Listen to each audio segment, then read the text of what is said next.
Okay, so we're back. Now, yesterday we discussed about doing your numbers. Today, we're discussing about scrutinizing your numbers. Now, scrutinizing your numbers. That's one of the aspects we're going to talk about. We're also going to look at the red flags. What are the things that are going wrong in your numbers? Where are you out of balance? Meaning that is there certain sections that are, clearly more money's coming out of certain sections than other sections, or maybe not enough money's going into another section? And are you setting targets in actual? We talked about that yesterday, targets in actual, meaning that, are you setting, numbers for what you would like to have coming in, what would you like to have coming out? And then actually reviewing that and putting in the real numbers and seeing, okay, what was the actual result you got instead? So scrutinizing. So when we're scrutinizing, we're just literally looking at all of our numbers every week. You don't have to do this every day, but this could be done at the end of every week.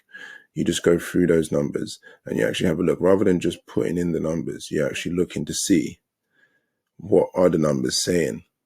Meaning that, for example, okay, you're scrutinizing your expenses, for example. You're looking at that and saying, okay, fine. Is there anything that's sticking out? Is there anything that's standing out that doesn't look right? Are we spending too much on the rent? Are we doing too much on the car? Is it phone bills? This is just a small example of some of the expenses, but obviously you can have a lot more in there. But you just want to quickly have a little look and see what's sticking out, what's standing out. Scrutinize it a little bit. Is the income enough? If it's not enough, okay, what can we do? Can we do overtime? Can we take on second job? Can we, start a side hustle, a business, or, what else can we do? Expenses wise, is there too many expenses on there? Is there too many things?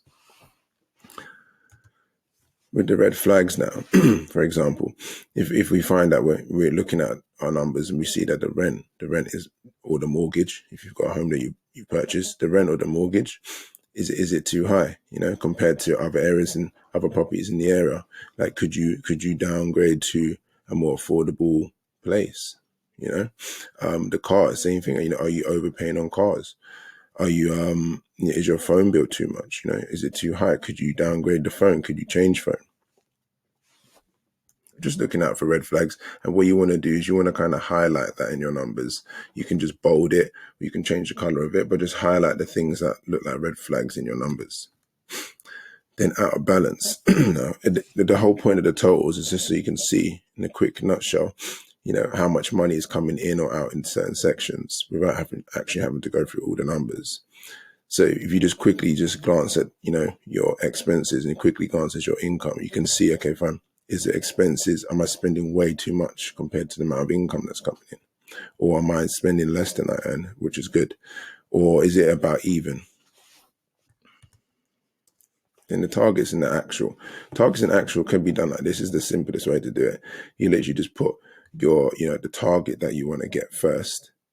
And then you actually put in the actual as the money comes in or as the expenses come out. You actually put the actual figure. So for example, if you say that, okay, fine, your employer, your income from your employer, you want to get 2,500. Maybe you're going to do overtime. You're going to try and push to get, some extra money.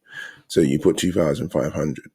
But then when the actual income comes in, maybe you didn't get around to doing overtime. So you actually only got your basic at 2,000.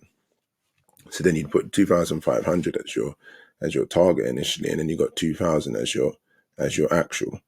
Same thing goes for car. Maybe you put a target, okay, you're only going to spend 400 on the car this month, maybe on petrol and so on. And you actually found that at the end of the month you found that by adding it in, you spent 500 still. So you put the target there so that you have some kind of a goal to shoot for, and then you put the actual so that you can see what was the difference. And then your goal is to try and focus on actually meeting the target every single week, every single day, every single month. And then at the bottom, you can see, by doing these targets and actual, you can set, a savings target for yourself. Like is there a certain amount of money you want to try and save up every single month? Maybe you want to try and save £1,000 a month. You put it as a target.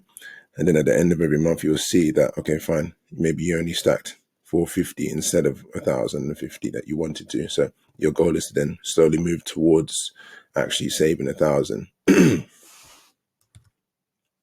So anyhow, Just to wrap it up, the action items for today is that I want you guys to go off, do your numbers like we said yesterday, but now I want you to start scrutinizing your numbers. Now these numbers are only really meant to be for 1 month.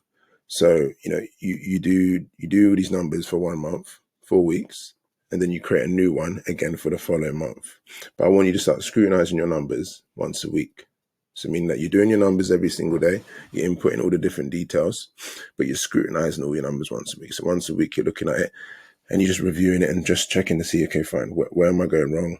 Where am I going right? What can I do better? Highlight your red flags for removal.